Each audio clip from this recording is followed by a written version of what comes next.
যে ব্যক্তি ফজরের নামাজ জামাতের সাথে আদায় করল, বলেন কোন নামাজ, কিসের সাথে, সুম্মা ক্বাদা, অতঃপর সেই জায়গাতেই নামাজ শেষ করে বসে থাকলো, ইয়াজকুরুল্লাহ, আল্লাহর জিকির করতে থাকলো, জিকির করতে থাকলো, হাত্তা তাতলু আশ-শামস, সূর্য উদিত হওয়ার আগ পর্যন্ত যে জিকির করলো, সুম্মা সাল্লা রাকাআতাইন, অতঃপর 2 রাকাত নামাজ পড়ল, রসুল বলেন তার জন্যে একটা হজ, একটা উমরার পরিপূর্ণ পরিপূর্ণ পরিপূর্ণ সওয়াব। এই মাসেও আমাদের সকলের প্রিয় প্রতিষ্ঠান মাদ্রাসায়ে ইসলামিয়া দারুল উলুম সুধন্যপুরের মাসিক ইসলাহি মজলিসে আসার বসার তৌফিক দান করেছেন। এজন্য আমরা সকলেই দিল থেকে শুকরগুজার হয়ে পড়ি আলহামদুলিল্লাহ। মেরে ভাই, আমাদের জিন্দিগিতে সবচাইতে আশ্চর্যের একটা বিষয় হলো হায়াত, জীবন। এটা খুবই আশ্চর্য বিষয়। পৃথিবীর অন্য জিনিসগুলো যত বড় হয় তত বাড়ে। ছোট একটা গাছ যখন জমিনে লাগানো হয় ছোট থাকে, এটা যত বড় হয় ততই তার ডাল শাখা প্রশাখা বাড়তে থাকে। এর বিপরীত হায়াত, এটা যত বাড়ে তত কমে। হায়াত যত বাড়ে তত কি? হুজুর সাল্লাল্লাহু আলাইহি ওয়াসাল্লামের বক্তব্য, আমার উম্মতের হায়াত 60 থেকে 70। এবার বলেন, একজনের বয়স 30, 40, বয়স কেমন হয়েছে? 40 বছর, মোটামুটি অনেক ভালো বয়স হয়েছে। 50 বছর, অনেক বেশি বয়স পাইছেন না? বলেন তো, বয়স কি বেশি পাইছে না কমছে? এটা যত বাড়ে, যার 30 বছর তো 30 তো শেষ হয়ে গেল, আর 30-এ না আছে। যার 40 বছর তো 40 তো চলে গেল, আর কত আছে? 20। এই অল্প একটা হায়াত, তাও বাড়তেছে কমতেছে, বাড়তেছে কমতেছে। এই একটা সেকেন্ড চলে গেছে তো হায়াত একটা সেকেন্ড কমে গেছে। একটা মাস চলে গেছে তো হায়াতের একটা মাস চলে গেল।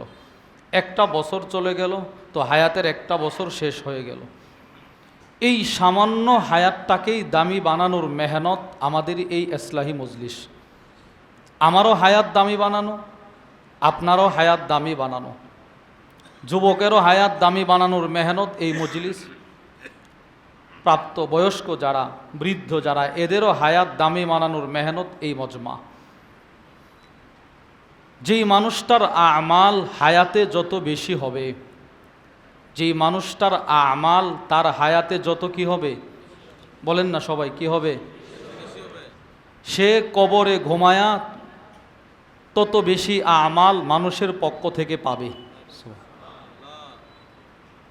গত শনিবারে আমাদের হজরত ওয়ালা আরিফ বিল্লাহ হাকিমুন নফস আল্লামা মুফতি মুশতাকুন নবী কাসিমি হাফিজাহুল্লাহ হুজুরের একটা মাদ্রাসা আছে সিলেট।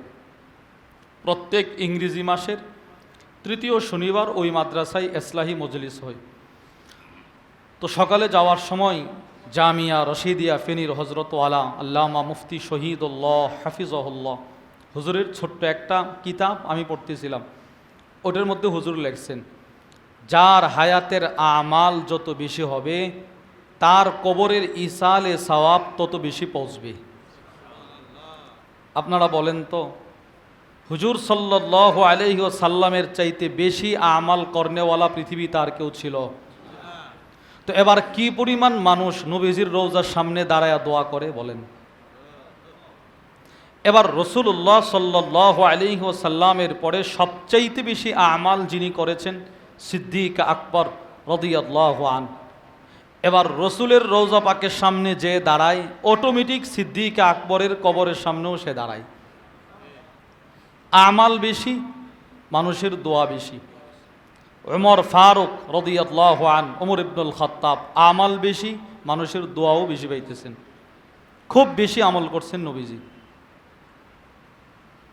এজন্য আল্লাহ রব্বুল আলামিনের রসুল বেশি আমল করার কারণে সমস্ত মানুষ নবীজির জন্যে দোয়া করে। এই প্রতিটা মজলিসে দরুদ, যত মজলিস হয় প্রত্যেকটা মজলিসেই দরুদ দরুদ দরুদ। হুজুর সাল্লাল্লাহু আলাইহি ওয়াসাল্লাম সকাল থেকে সন্ধ্যা, সন্ধ্যা থেকে রাত, রাত থেকে আবার সকাল, শুধু আমাল, শুধু আমাল, শুধু আমাল। মুসলিম শরীফের বর্ণনা, হযরত সিমাক ইবনে হারব, উনি রাসূলুল্লাহ সাল্লাল্লাহু আলাইহি ওয়াসাল্লামের সাহাবী জাবির ইবনে সামুরাকে প্রশ্ন করলেন। ওয়া আন সিমাক ইবনে হারবিন রাহিমাহুল্লাহু তাআলা আনহু قال قلت لجابر بن সামুরা, হযরত সিমাক বলেন আমি জাবেরকে বললাম, আকুনতা তুজালিসু রাসূলুল্লাহি সাল্লাল্লাহু আলাইহি ওয়াসাল্লাম, হে জাবের, আমাদের নবীজি একটা হাদিস আমাদেরকে শোনাইছে, আমরা চেষ্টা করি ওই হাদিস অনুযায়ী আমল করতে। কি হাদিস? ক্বালা রাসূলুল্লাহি সাল্লাল্লাহু আলাইহি ওয়াসাল্লাম, আল্লাহর রাসূল বলেন, মান সাল্লা সালাতাল ফাজরি ফি জামাআ, যে ব্যক্তি ফজরের নামাজ জামাতের সাথে আদায় করল। বলেন কোন নামাজ? কিসের সাথে? সুম্মা ক্বাআদা, অতঃপর সেই জায়গাতেই নামাজ শেষ করে বসে থাকলো। ইয়াজকুরুল্লাহ, আল্লাহর জিকির করতে থাকলো, জিকির করতে থাকলো। হাত্তা তাতলু আশ-শামস, সূর্য উদিত হওয়ার আগ পর্যন্ত যে জিকির করলো। সুম্মা সাল্লা রাকাআতাইন, অতঃপর 2 রাকাত নামাজ পড়ল। রসুল বলেন তার জন্যে একটা হজ, একটা উমরার পরিপূর্ণ পরিপূর্ণ পরিপূর্ণ সওয়াব। এটা তো নবীজি আমাদেরকে বলছে, আমরা চেষ্টা করি। আচ্ছা, নবী তো এই আমল না করলেও সমস্যা নাই, রসুল তো রসুল। জাবের তুমি বলো তো, নবী কি এই আমলগুলো করে? করলে কেমন করে? তুমি কি কখনো নবীজির সাথে ফজরের পরে এক জায়গায় বসে জিকির করছো? হযরত জাবের বলে, ক্বালা নাআম কাসীরা, সুবহানাল্লাহ। হযরত জাবের বলে, একদিন না 2 দিন না, অনেকবার নবীজির সাথে আমি ফজর পরে এক জায়গায় বসে জিকির করেছি। সুবহানাল্লাহ, নবীজি নিজে আমল করছে। ওয়া কানা রাসূলুল্লাহি সাল্লাল্লাহু আলাইহি ওয়াসাল্লাম লা ইয়াকুমু মিন মুসাল্লা আল্লাযী ইউসাল্লি ফীহি সুবহা। শোনো, হুজুর সাল্লাল্লাহু আলাইহি ওয়াসাল্লাম যেই জায়গায় বসে ফজর পড়তেন ওখান থেকে উঠতেন না, জিকির করতেই থাকতেন, করতেই থাকতেন, করতেই থাকতেন সূর্য উদিত হওয়ার আগ পর্যন্ত। তাহলে নবীজিও নবীজির হায়াতটাকে কিসের দ্বারা সাজাইছেন বলেন? আমাল, আমালের দ্বারা সাজাইছেন। রসুল এতগুলো আমল করছেন, নবীজি আমল করার পর নবীজির কাছ থেকে সাহাবারা শিখছে, পুরুষ সাহাবারাও শিখছে, নারী সাহাবা যারা ছিলেন এনারাও শিখছে। পুরুষদের দৃষ্টান্ত, মুসলিম শরীফের বর্ণনা। আমি শুধু আপনাদেরকে একটা আমলের দৃষ্টান্ত দিয়েছি, ওনারা যে ওনাদের সময়টাকে আমলের দ্বারা সাজিয়েছেন। হযরত আবু ওয়াইল একজন তাবিঈ, তিনি বলেন, আমি আমার এলাকায় ফজরের নামাজ পড়ার পর রাসূলুল্লাহ সাল্লাল্লাহু আলাইহি ওয়াসাল্লামের বিখ্যাত সাহাবী আব্দুল্লাহ ইবনে মাসউদ রাদিয়াল্লাহু তাআলা আনহুর বাড়িতে গেলাম। কোন নামাজ পড়ার পর? বলেন না সবাই, কোন নামাজ? ফজরের নামাজ পড়ার পর গেছি। ওয়া আন আবি ওয়াইল রাহিমাহুল্লাহু তাআলা আনহু قال, আবু ওয়াইল বলে, গাদাউনা আলা আব্দুল্লাহ ইবনে মাসউদ বাদামা সাল্লাইনাল গাদা। ফজর পড়ার পর আমরা আব্দুল্লাহ ইবনে মাসউদের বাড়িতে গেলাম। ফাসাল্লামনা বিল বাব, যেহেতু সময়টা ছিল ফজরের পরের সময়, মানুষ ঘুমন্ত থাকতে পারে, আমরা হুট করে ওনার বাড়িতে ঢুকে নাই। বলে কি করছেন? আমরা ওনার গেইটের সামনে দাঁড়ায়া জুড়ে সালাম দিছি। যদি সালামের জবাব আসে তো আমরা বুঝবো অনুমতি মিলছে, আর জবাব না আসলে আমরা ঢুকবো না। আমরা সালাম দিলাম। ওয়াকাদ আদিনা লানা, তিনি আমাদেরকে ঢোকার অনুমতি দিলেন, মানে উনি সালামের জবাব দিলেন। এরপরেও ফামাকাসনা বিলবা বিহুনাইয়া, আমরা অল্প কিছু সময় ওনার দরজার সামনে দাঁড়ানো, ঢুকি না। অনুমতি পাওয়ার পরেও কি করতেছে না? ঢুকতেছে না। উনি কিন্তু সালামের জবাব দিছে, হ্যাঁ আসেন, এরা ঢোকে না। ফাখরাজাতিল জারিয়া, দেরি হতে দেখা আব্দুল্লাহ ইবনে মাসউদ ওনার একটা ছোট্ট মেয়েকে আমাদের কাছে পাঠাইলেন। ওনার একটা মেয়ে আসছে, এসে বলে, আলা তাদখুলুন, আপনারা কেন ঢোকেন না? ওয়াকাদ উদিনা লাকুম, অথচ আপনাদেরকে অনুমতি দেওয়া হলো, ঢোকেন না কেন? আপনারা আব্বুরে সালাম দিয়েছিলেন? বলে হ্যাঁ সালাম দিয়েছিলাম। তো আব্বু না সালামের জবাব দিছে, ঢোকেন। ঢোকেন না কেন? এই মেয়ে আসার পর তাবিঈদের জামাত আব্দুল্লাহ ইবনে মাসউদ রাদিয়াল্লাহু তাআলা আনহুর ঘরে ঢুকছেন।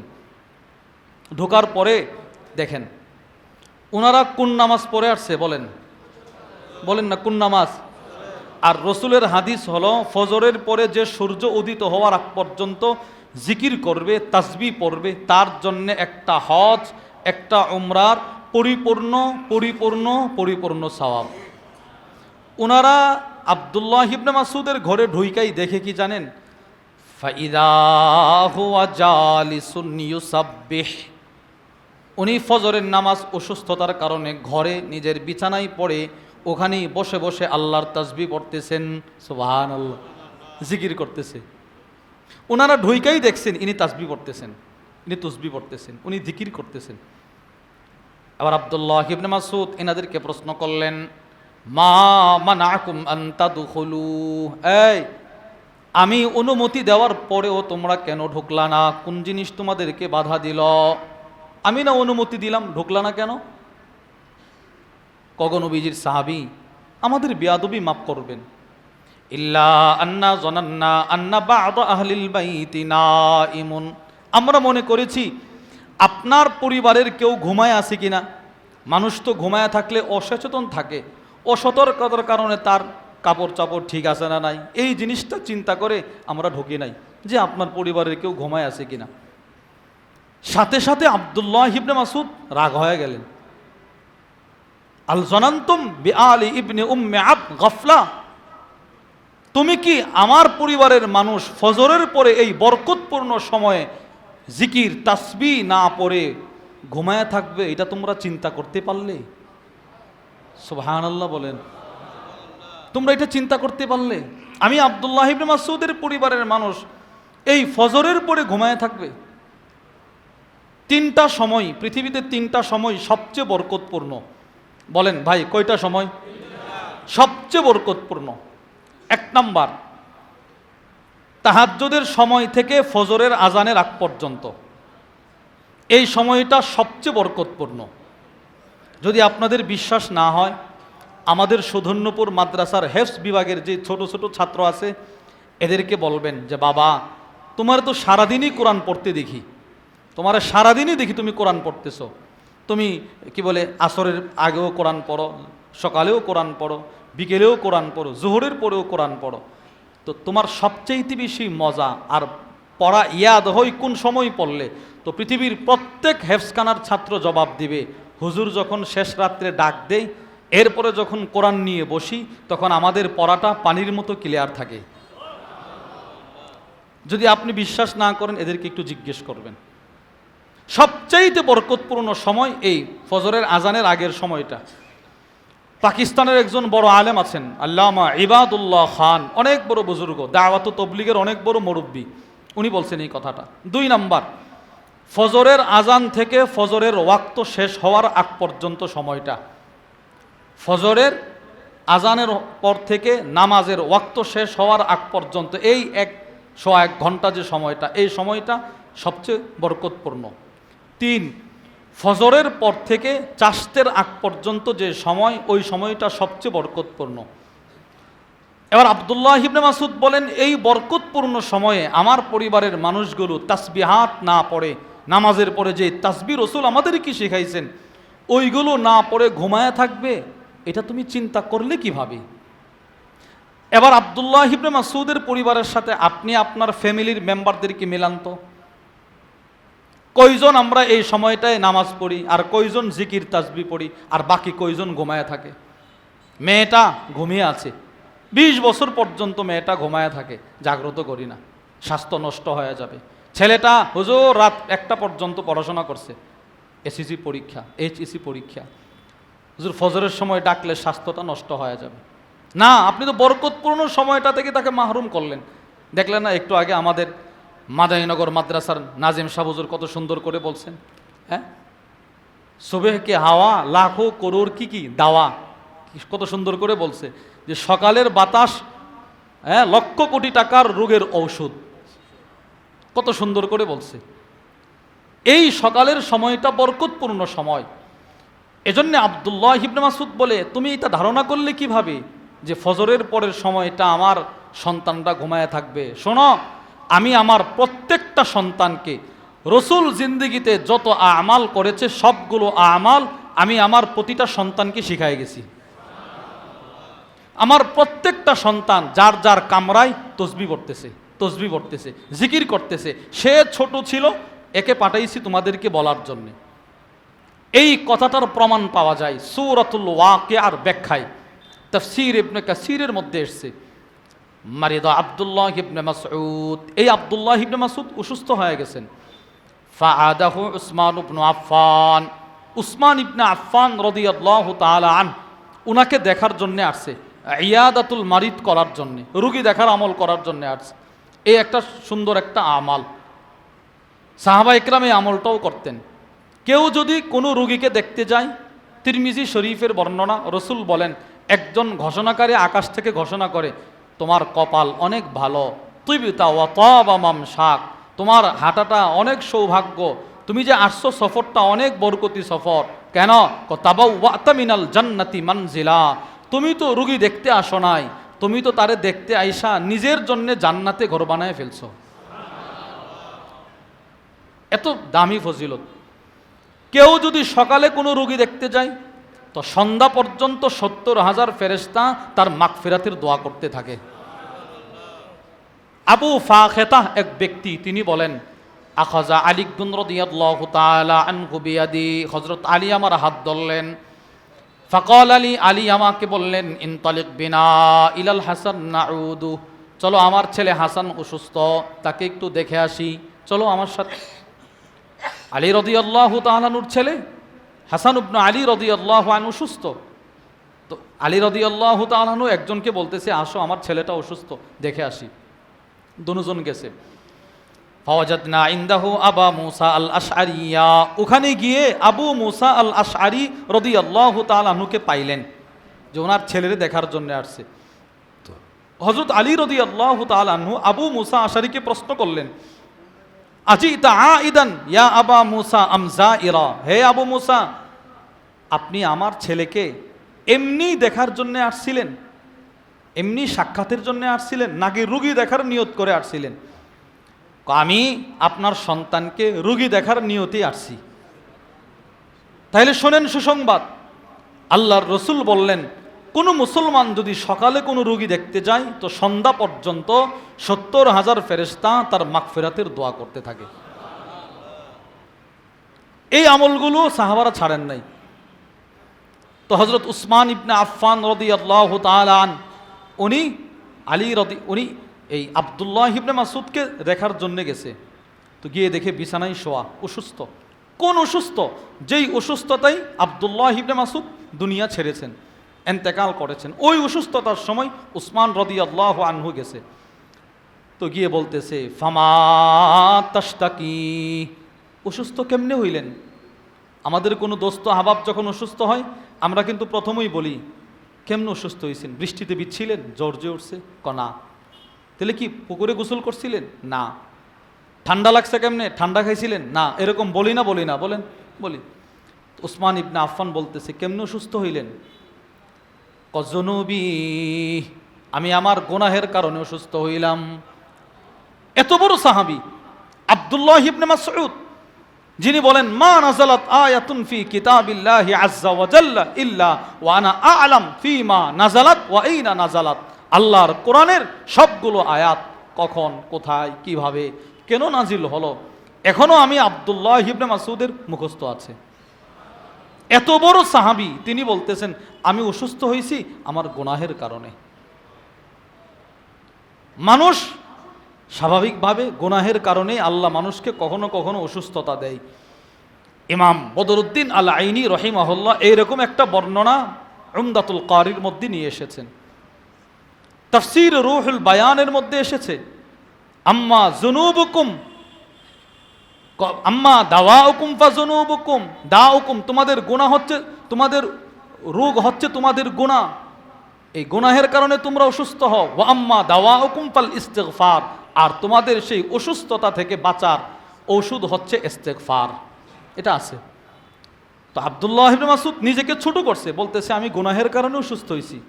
কফামা তাশতাহি, আপনি তো এখন অসুস্থ, কি খেদমত করতে পারি আপনার, কি মনে চাইতেছে, কি নিয়ে আসবো? উসমান ইবনে আফফান বলতেছে। আব্দুল্লাহ ইবনে মাসউদ বলে রহমাতাম মির রব্বি, এই মুহূর্তে আমার রবের রহমত আমার বড় প্রয়োজন, দুনিয়ার কিছুই আমার প্রয়োজন না, এখন আমার রবের রহমতটার বড় প্রয়োজন। উসমান ইবনে আফফান বলে আলা আমরু লাকা বিআতা, আপনার জন্য রাষ্ট্রীয় কোষাগার থেকে কিছু মাল বরাদ্দ করে দেই না? লাইসা লি হাজা, উসমান ইবনে আফফানের প্রশ্নের জবাবে আব্দুল্লাহ ইবনে মাসউদ বলে আমার কোনো প্রয়োজন নাই, মাল আমার কোনো প্রয়োজন নাই। উসমান ইবনে আফফান বলতেছে ইয়াকুনু লি বানাতিকা মিন বাদ, আচ্ছা আপনার তো প্রয়োজন নাই বুঝলাম, কিন্তু আপনার অনেকগুলো মেয়ে সন্তান আছে, সন্তান এরা ছোট ছোট, এদের তো প্রয়োজন হবে, এদেরকে দিয়ে দেই, আপনার মৃত্যুর পরে এদের খুব প্রয়োজনে আসবে, আপনি না বললেন না, আমি মালগুলো দিয়ে দেই। হযরত আব্দুল্লাহ ইবনে মাসউদ কি বলে জানেন? আতাকশা আলা বানাতি আল ফাকর, ও উসমান তুমি কি আমার সন্তানদের দারিদ্রতার ভয় করছো? তো আমার সন্তানটা দারিদ্র হয়ে যাবে, তুমি এই ভয় আমারে দেখাইতেছো, তুমি এই ভয় করতেছো। শোনো, ইন্নী আমারতু বানাতি আইয়া করআনা কুল্লা লাইলাতিন সূরাতুল ওয়াকিয়া, আমি আমার প্রত্যেকটা মেয়েকে এই আদেশ করেছি যতদিন তোরা বেঁচে থাকবি ততদিন প্রতি রাত্রে তোমরা সূরাতুল ওয়াকিয়া তিলাওয়াত করবা। সুবহানাল্লাহ। কেন জানেন? কেন? ইন্নী সামি'তু রাসূলুল্লাহি সাল্লাল্লাহু আলাইহি ওয়াসাল্লাম, আমি আল্লাহর রাসূলকে বলতে শুনেছি, মান ক্বারাআ সূরাতুল ওয়াকিয়া ফি কুল্লি লাইলা, যে ব্যক্তি প্রত্যেক রাত্রে সূরাতুল ওয়াকিয়া তিলাওয়াত করবে। কোন সূরা বলেন? সূরাতুল ওয়াকিয়া। প্রতি রাত্রে যে এই সূরা তিলাওয়াত করবে, লাম তুসিবহু ফাকাতুন আবাদা, দারিদ্রতা তাকে কখনো স্পর্শ করবে না, কখনো সে দারিদ্র হবে না। যেহেতু নবীজি বলছে, রসুলের হাদিস যেদিন শুনছি ওই দিন থেকে আমি আমার প্রত্যেকটা মেয়েকে বলে দিছি যে তোমরা এটা শিখো, এটা শিখা রাখো, তোমরা তোমাদের কাজে রাখবে, তোমরা এটা পড়বা, বাস আমার মেয়েদের ব্যাপারে কোনো টেনশন নাই। এই সাহাবীর ঘরে ঢুকছেন তাবেঈরা, বলতেছে আমরা তো ঢুকতে দেরি করছি, ভাবলাম আপনার সন্তানরা কেউ ঘুমায় আছে কিনা। কারে না, এই সময় আমার সন্তানরা ঘুমায় থাকবে তোমরা কল্পনা করলে কিভাবে? এই হাদিস এখানে শেষ না, ইনাদের কথা এখানে শেষ। এবার দেখেন, আগত যত মেহমান ছিল ইনারা বলে, হুট করে আবার আব্দুল্লাহ ইবনে মাসউদ কিবলামুখী হইলেন, হইয়া ইউসাব্বিহ, আবার যাই নামাজে বসে বসে তাসবিহ শুরু করে দিলেন। সুবহানাল্লাহ সুবহানাল্লাহ সুবহানাল্লাহ সুবহানাল্লাহ সুবহানাল্লাহ সুবহানাল্লাহ সুবহানাল্লাহ আলহামদুলিল্লাহ আলহামদুলিল্লাহ আলহামদুলিল্লাহ আলহামদুলিল্লাহ আল্লাহু আকবার আল্লাহু আকবার আল্লাহু আকবার আল্লাহু আকবার। আবার তাসবিহ শুরু করে দিলেন। তাহলে ঘটনাটা ঘটতেছে ফজরের নামাজের পর, কথা বলা শেষ, ইনি তাসবিহ পড়তেছেন। একটু পরে ওই যেই মেয়েটাকে তিনি পাঠাইছিলেন মেহমানদেরকে নিয়ে আসো, তিনি সেই মেয়েটাকে বলতেছে, অনজুরি, তুমি একটু দেখো তো, হাল তলাতিশ শামস, সূর্য উঠছে কিনা। সুবহানাল্লাহ বলেন। অর্থাৎ নবীজি বলছেন সূর্য উদিত হওয়ার আগ পর্যন্ত যে জিকির করবে, সূর্য উদিত হওয়ার আগ পর্যন্ত যে জিকির করবে তার জন্যে হজ উমরার সওয়াব। আমি আমার জিকিরটা সূর্য ওঠার আগ পর্যন্ত করতে চাই, মা তুমি দেখো তো সূর্য উঠছে কিনা। এবার মেয়েটা দেখে, লাম তাতলু ইশ-শামস, সূর্য ওঠে নাই। বলতেছে আব্বু সূর্য ওঠে নাই। তিনি আবার তাসবিহ শুরু করে দিলেন। সুবহানাল্লাহ। আবার কথা বলা বন্ধ, আবার তাসবিহ পড়তেছে, হাদিসের মধ্যে আসছে তাসবিহ পড়তেছে। আবার মেয়েটাকে বলতেছে এবার দেখো তো সূর্য উঠছে কিনা। তো মেয়েটা আবার গেছে, দেখে যে সূর্য উঠছে, এসে বলতেছে আব্বু সূর্য উঠছে। এবার আব্দুল্লাহ ইবনে মাসউদ বলে, ওই আল্লাহর প্রশংসা যেই আল্লাহ আমাকে রসুলের আমলের দ্বারা সুসজ্জিত অবস্থায় আরেকটা সকাল করার তৌফিক দিয়েছেন। হায়াত অল্প সাজাইছেন আমল দিয়ে, অল্প হায়াত আমল দিয়ে সাজানো। আল্লাহ জানেন যে এই উম্মত সারা হায়াতটা আমলের দ্বারা কাটাইতে পারবে না। এজন্য রব বলছেন তুমি শুধু সময়ে সময়ে যেগুলো আমার ফরজ বিধান ওইগুলো আমাকে দিয়ে দাও, তোমার বাকি সময়টা আমি আমলের মধ্যেই লিখে দিব। এই যে জোহরের নামাজ পড়ছেন, আপনি আসরের নামাজ পড়বেন, এই নিয়ত যদি থাকে তো জোহর আসরের মাঝখানের সময়টা আল্লাহ ইবাদত লিখে দিবে, নেক লিখে দিবে। আলা আদুল্লুকুম আলা মা ইয়ামহুল্লাহু বিহিল খাতায়া ওয়া ইয়ারফাউ বিহিদ দারাজাত। রাসূল বলেন আমি তোমাদের কেমন কতগুলো আমালের কথা কি বলে দিব যেগুলো তোমাদের গুনাহকে মাফ করে দিবে, যেগুলো তোমাদের মর্যাদা বুলন্দ করবে। এর মধ্যে এক নাম্বার আমাল ইন্তিজারুস সালাত বাদাস সালাত, এক নামাজের পর আর এক নামাজের অপেক্ষা করা। সুবহানাল্লাহ। নিয়ত নিয়ত এই উম্মত অল্প আমল করবে কিন্তু সহি পন্থায় বিশুদ্ধভাবে রব এটাকেই তার সম্পূর্ণ সময়ের আমল হিসেবে লিখে দিবে, মানে বরকত দিয়ে দিবে, বরকত। তিরমিজি শরীফের বর্ণনা ওয়া আন উসমান ইবনে আফফান রাদিয়াল্লাহু তাআলা আনহু قال قال رسول الله সাল্লাল্লাহু আলাইহি ওয়াসাল্লাম মান সাল্লাল ইশা ফি জামাআ, যে ব্যক্তি ইশারের নামাজ জামাতের সাথে আদায় করলো। বলেন কোন নামাজ? কিসের সাথে? জামাতের সাথে। আল্লাহর রাসূল বলেন ফাকান্নামা কামা নিসফাল লাইল, কেমন যেন সে এশারের নামাজ 10 মিনিটে পড়ল না, সে যেন অর্ধরাত দাঁড়ায় নামাজ পড়ল। সুবহানাল্লাহ। তো আমি দিলাম তো 10 মিনিট, আমি রবকে দিলাম কয় মিনিট? এশারের নামাজ পড়তে কয় মিনিট লাগে? 10, 12, 15 মিনিট, 1 ঘন্টা তো আর লাগে না। তো রাসূল বলেন তুমি এশারের নামাজ জামাতের সাথে পড়বা, পরে ঘুমায়া গেছো, বাস আল্লাহ পাক তোমাকে অর্ধরাত দাঁড়ায়া নামাজ পড়ার বরকত দিয়ে দিবে। মূল আসলি সওয়াব না, বরকত দিবে, বরকত। ওয়ামান সাল্লাল ফাজর ফি জামাআ, যে ব্যক্তি ফজরের নামাজটাও জামাতের সাথে আদায় করলো। বলেন তো কোন নামাজ? কিসের সাথে? রাসূল বলেন ফাকান্নামা কামাল লাইলা কুল্লা, সে কেমন যেন সারা রাত দাঁড়ায় তাহাজ্জুদ পড়ে ফেলল। সুবহানাল্লাহ। তাহলে এশারের নামাজ জামাতে, ফজরের নামাজ জামাতে পড়লাম, এদিকে 10 মিনিট, ওইদিকে 10 মিনিট, অথবা এদিকে 15 মিনিট, ওইদিকে 10 মিনিট, মোট দিলেন 25 মিনিট। এবার 7 ঘন্টা ইবাদতের বরকত। সুবহানাল্লাহ। তাহলে আল্লাহ কি চাইছেন? তুমি আমার অল্প দাও, নাহলে তো প্রথমে তো আমাদেরকে নামাজ দিছিল 50 ওয়াক্ত।